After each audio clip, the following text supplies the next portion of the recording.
300 jours, c'est le temps qu'il faut en moyenne à un tas de compost pour se décomposer en une terre utilisable.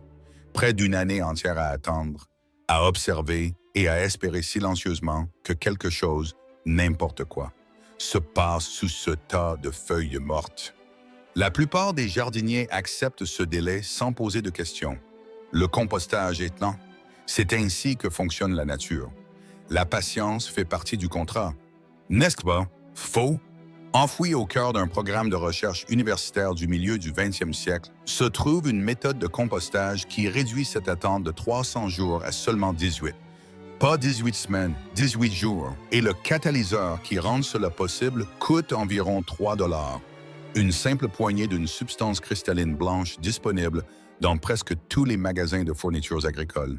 Ce n'est pas une astuce marketing. Ce n'est pas un argument de vente.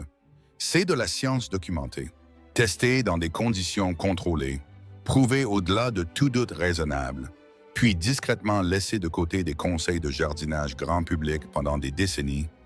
Réfléchissez à qui profite le fait que les jardiniers croient que le compostage doit prendre un an, les entreprises qui vendent du compost en sac, les fabricants de bacs rotatifs coûteux, les marques qui commercialisent des poudres accélératrices de compost brevetées à 10 fois le prix de ce qui fonctionne réellement.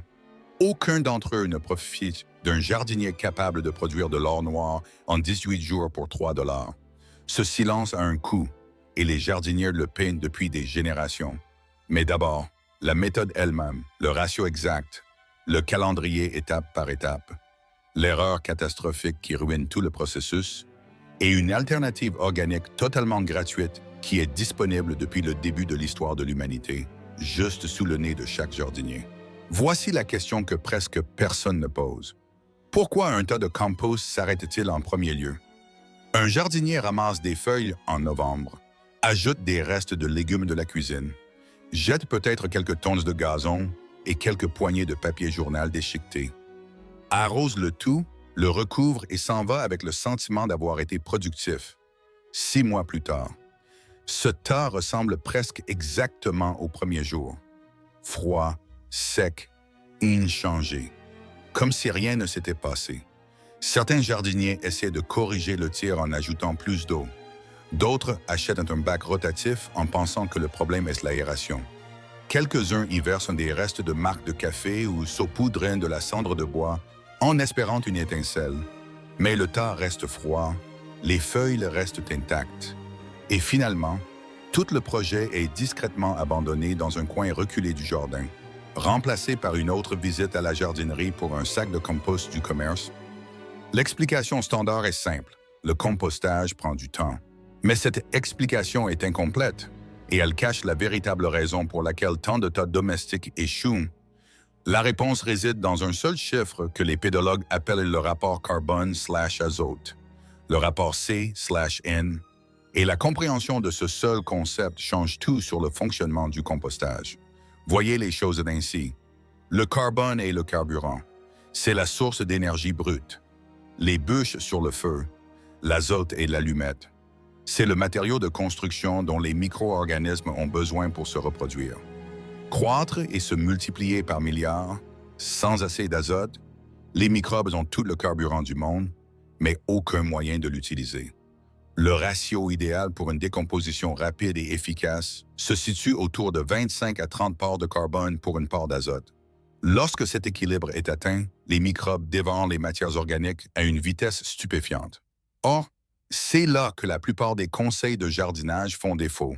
Considérez le rapport carbone-azote des matériaux courants du jardin.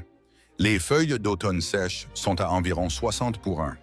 La sciure de bois peut monter jusqu'à 400 pour 1. Le carton déchiqueté affiche environ 350 pour 1.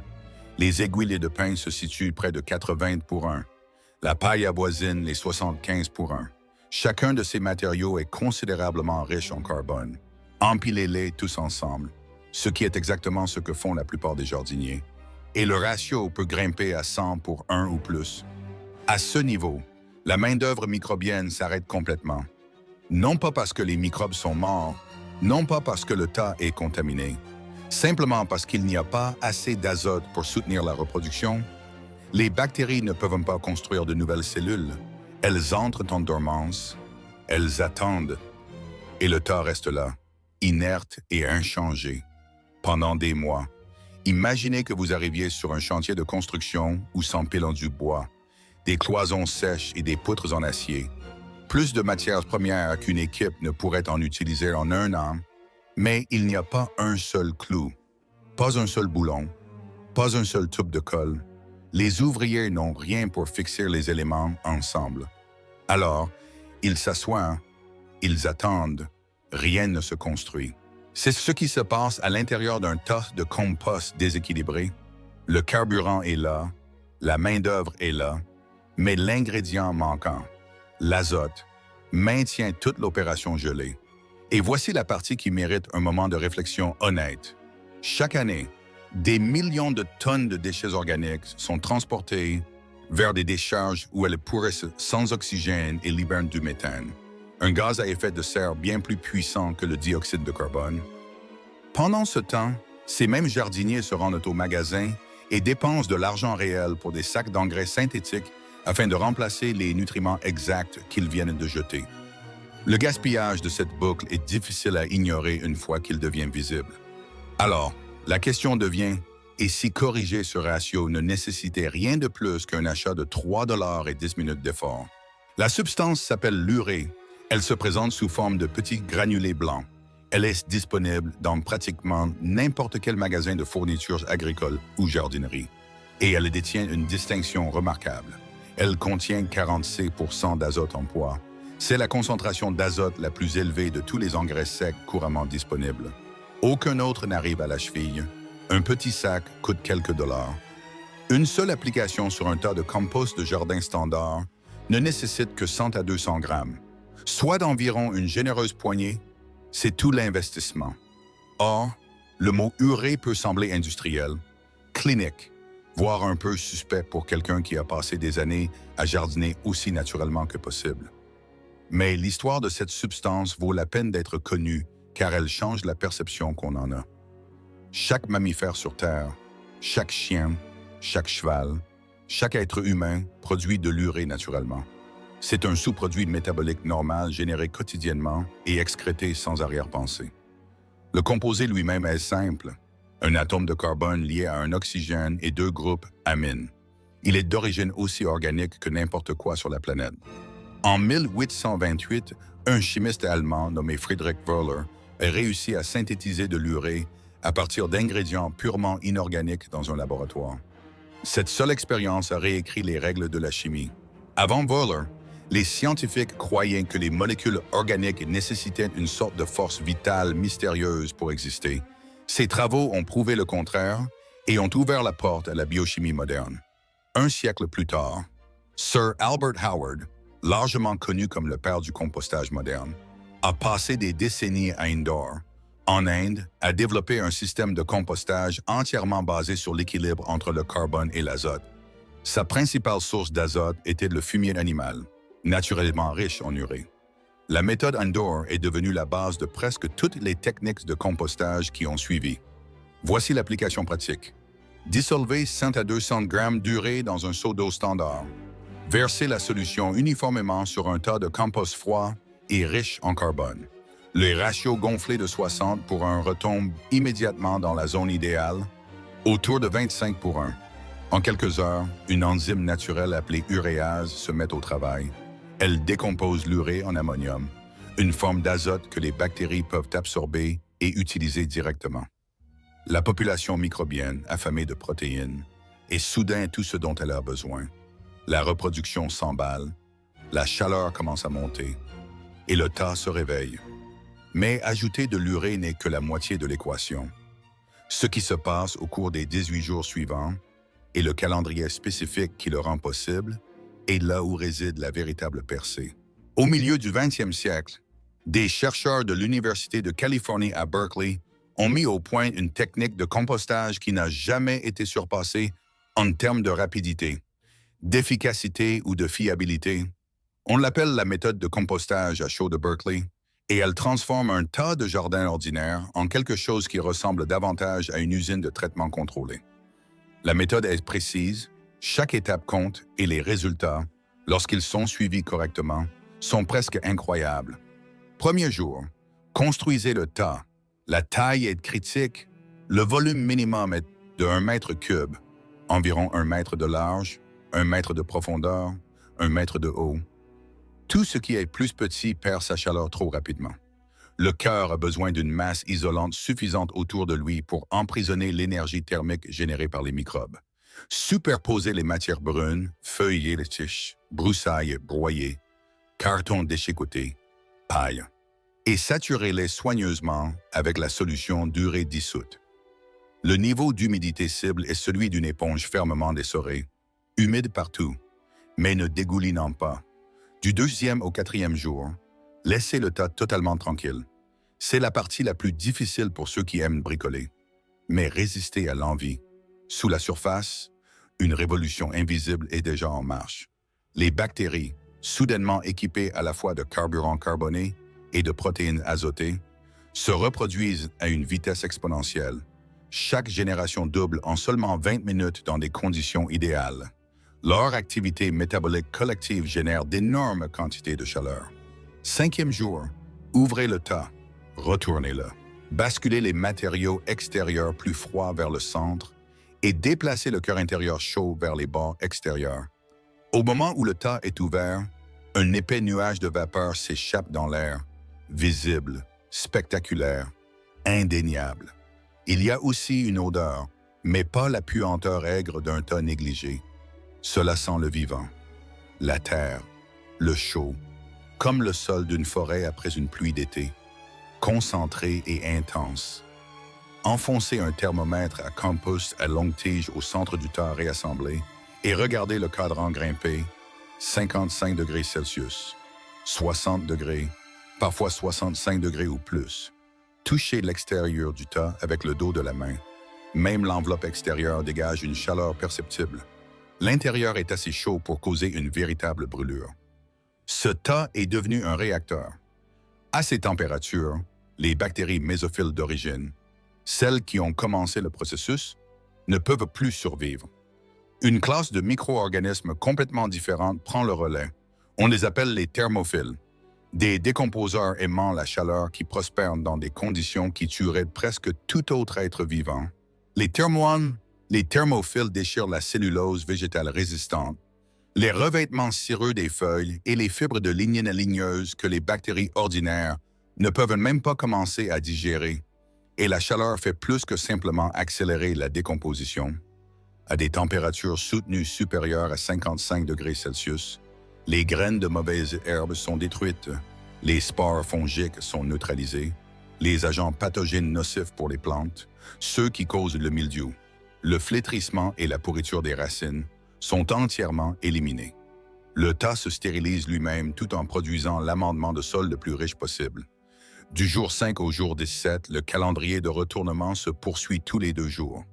Chaque retournement déplace les bords plus froids vers le centre chaud et pousse les matériaux transformés vers l'extérieur. Chaque retournement apporte une nouvelle bouffée d'oxygène. Maintenant, les thermophiles aérobies actifs et empêchant le tas de devenir anaérobie, ce qui produirait des odeurs fétides et ralentirait tout. Voici un conseil pratique qui facilite le retournement. Marquez les jours de retournement sur un calendrier. Jour 5, jour 7, jour 9, jour 11, jour 13, jour 15, jour 17. 7 retournements au total après la construction initiale. Manquez un retournement et l'apport d'oxygène chute. Le centre du tas passe de l'aérobie à l'anaérobie, d'un processus propre et productif à un processus aigre et malodorant. La régularité est plus importante que la perfection. Une fourche de jardin ou une fourche à fumier fonctionne parfaitement. Aucun équipement spécialisé n'est requis. Vérifiez l'humidité à chaque fois que le tas est retourné. Si le matériau semble sec et friable, ajoutez de l'eau avec un tuyau d'arrosage jusqu'à ce que l'humidité spongieuse revienne. S'il semble détrempé et que de l'eau s'en écoule lorsqu'on le presse, étalez brièvement le matériau pour laisser l'excès d'humidité s'évaporer avant de le réassembler. L'équilibre de l'humidité compte presque autant que l'équilibre de l'azote. Jour 18, la température chute, la frénésie microbienne s'apaise, et ce qui reste ne ressemble en rien au tas d'origine. Les feuilles ont disparu. Les brindilles ont disparu. Les restes de cuisine se sont volatilisés. À leur place se trouve une matière sombre, friable, à l'odeur de terre, que les cultivateurs professionnels et les pédologues appellent l'humus, la substance la plus précieuse qu'un jardin puisse recevoir. Pressez-en une poignée. Elle garde sa forme un instant, puis s'émiette doucement. Tenez-la près de vous et respirez. L'odeur est propre, riche, vivante. C'est l'odeur d'un sol sain. C'est ce dont les plantes ont soif. Une transformation qui nécessite normalement 10 à 12 mois a été achevée en 18 jours. Pas de bac rotatif coûteux, pas d'activateur breveté, pas de machine motorisée. Juste le bon ratio, la bonne humidité, le bon volume et la discipline de retourner le tas selon le calendrier. Ce mot, discipline, mène directement à l'avertissement le plus important de tout ce processus. Il y a une tentation qui guette presque chaque jardinier la première fois.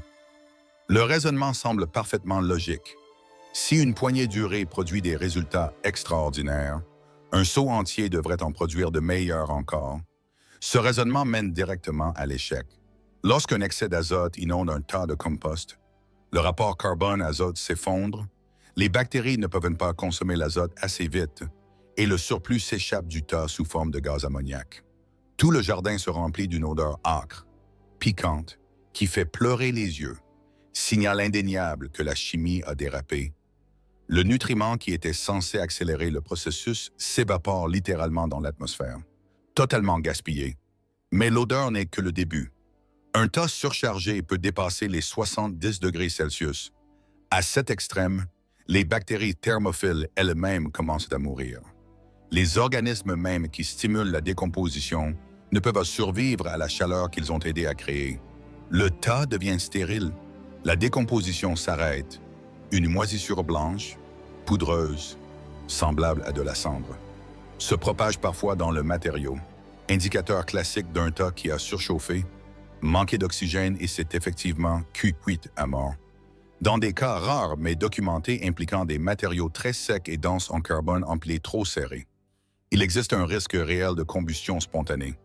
La chaleur interne monte jusqu'au point d'ignition et la matière organique se carbonise de l'intérieur sans jamais voir de flamme. La règle est simple et absolue. Contentez-vous de 100 à 200 grammes d'urée par mètre cube de matière, pas plus. Mesurez-le, respectez le ratio. Pour un tas de jardin standard d'environ 1 mètre sur 1 mètre, une généreuse poignée est la bonne quantité. 2 poignées sont la limite supérieure. 3 poignées, c'est déjà entrer en territoire dangereux. La tentation de faire cela à l'œil et d'en rajouter un petit peu plus est exactement la façon dont les tas sont ruinés. Une balance de cuisine et une main calme épargneront des heures de frustration et des semaines d'attente pour qu'un tas détruit se rétablisse. Quelques précautions pratiques qui rendent le processus plus sûr et plus propre. Portez des gants de jardinage basiques lors de la manipulation des granulés d'urée sec, car la poussière peut irriter la peau et les yeux.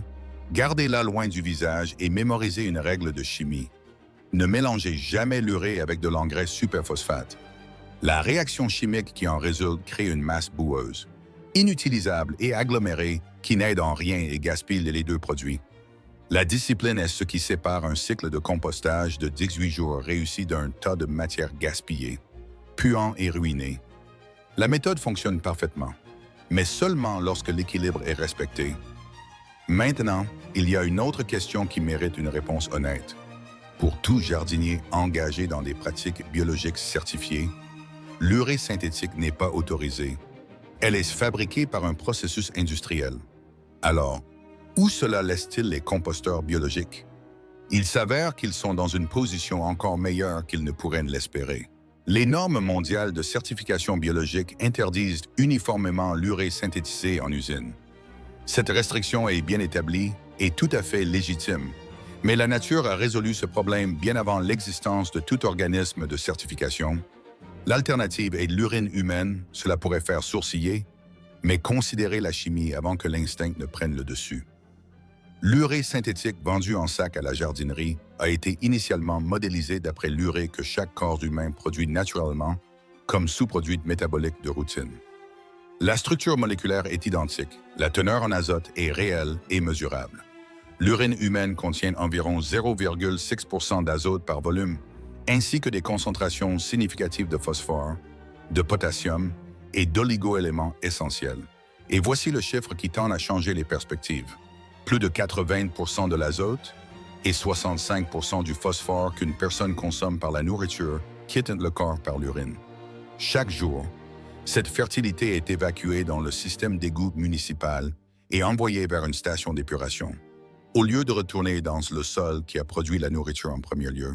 Pour le compostage à chaud, l'urine peut être appliquée pure directement sur les matières brunes sèches, dans un tas fonctionnant à 60 degrés ou plus. Toute inquiétude concernant les agents pathogènes est éliminée par la chaleur soutenue. L'urée naturelle déclenche la même réaction enzymatique, nourrit les mêmes populations bactériennes et stimule le même processus thermophile que les granulés achetés en magasin, pour une utilisation directe sur les plantes en croissance à l'extérieur du tas de compost. La dilution standard est d'une part d'urine pour 10 parts d'eau, appliquée au sol à la base de la plante plutôt que sur le feuillage. Elle fonctionne comme un engrais liquide doux, efficace et totalement gratuit. Les tomates, les poivrons, les légumes-feuilles et les cultures gourmandes y répondent particulièrement bien. Appliquez-la tôt le matin ou tard le soir quand le sol est plus frais et que l'absorption est optimale. Une seule application toutes les 2 à 3 semaines pendant la saison de croissance fournit un apport d'azote régulier et équilibré qui rivalise avec n'importe quel produit vendu en bouteille. Ce n'est pas une pratique marginale. Des cultures à travers l'Asie, l'Afrique et l'Europe ont recyclé les déchets humains dans l'agriculture pendant des millénaires. C'est l'un des plus anciens systèmes en boucle fermée de l'histoire de l'humanité. Le corps puise les nutriments du sol par la nourriture, utilise ce dont il a besoin et restitue le reste pour faire pousser la récolte suivante. La décomposition devient croissance, le déchet devient nourriture, le cercle se referme et le sol reste riche. Un rappel que tout, avec le temps, peut redevenir entier. Dix 8 jours. C'est tout ce qu'il faut pour transformer un tas oublié de feuilles mortes, de restes de cuisine et de tiges cassées en la matière la plus riche et la plus vivante qu'un jardin puisse recevoir. La science est réelle, la méthode est prouvée, le coût est négligeable. Mais il y a quelque chose qui vaut la peine d'être retenu de ce processus et qui va au-delà de la technique.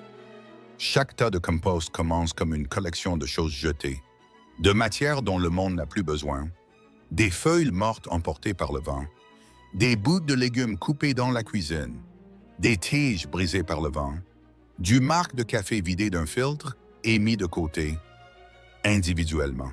Chaque morceau ressemble à un déchet, fini, terminé, mais ce tas n'a jamais été vraiment inactif. Il attendait le bon catalyseur, la bonne poignée de la bonne substance, la bonne dose de chaleur, la volonté d'être ouvert et retourné, et une fois ces conditions réunies, la transformation s'est produite plus vite que quiconque ne l'aurait prédit. Avec le bon équilibre, la bonne chaleur et la volonté d'être retourné, ces restes deviennent le fondement de tout ce qui poussera ensuite. Aucune saison n'est gaspillée. Aucune expérience n'est inutile. Les années de silence, les années difficiles, les années où rien ne semblait changer, elles faisaient toute partie d'un processus menant vers quelque chose de plus riche et de plus précieux que ce qui l'a précédé. La transformation était toujours en route. Elle avait juste besoin des bonnes conditions pour commencer. La prochaine fois qu'un tas de feuilles d'automne s'accumulera discrètement dans un coin du jardin, regardez-le avec un œil neuf. Ce n'est pas un déchet, c'est de l'énergie stockée, qui n'attend rien de plus que la bonne clé pour être libérée. Que le choix se porte sur un sac d'urée à 3 $ de la quincaillerie ou sur l'alternative gratuite que la nature fournit depuis le tout premier jardin planté. Le savoir est le même. Équilibrez le ratio, construisez le tas à la bonne taille, gardez-le humide, retournez-le selon le calendrier. Et dans 18 jours, tenez une poignée d'humus sombre, friable et à l'odeur douce. La preuve vivante que la transformation est toujours possible quand les conditions sont réunies. Ce tas de feuilles dans le jardin n'est pas une corvée. Ce n'est pas un fardeau. C'est une opportunité cachée à la vue de tous. Qui attend quelqu'un qui sait enfin quoi en faire? Si cette histoire a changé votre regard sur les déchets de votre jardin, n'hésitez pas à vous abonner et à aimer la chaîne. Nous révélons l'histoire naturelle et la science qui ont été trop longtemps négligées. Cultivons l'avenir ensemble. Le prochain trésor de la Terre sera bientôt révélé.